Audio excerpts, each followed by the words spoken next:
The state requires that the module on your ignition interlock should be replaced on a regular basis. Your device will notify you when it's time to replace the module.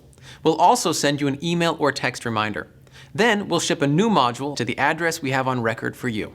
You'll also get a return label so that you can return the old module in the box once you have replaced it. It's very important not to throw the box or the return label away. The module is easy to replace. First, remove the old module.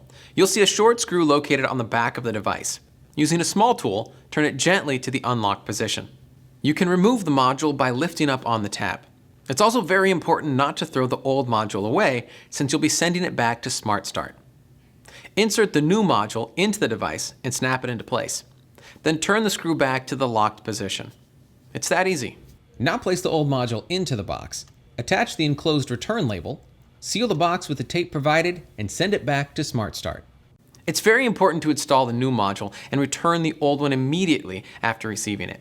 This will help you avoid any unnecessary charges or fees. By knowing how to use your ignition interlock device and understanding the importance of replacing the module, you'll be able to use your device successfully and continue driving during your ignition interlock requirement.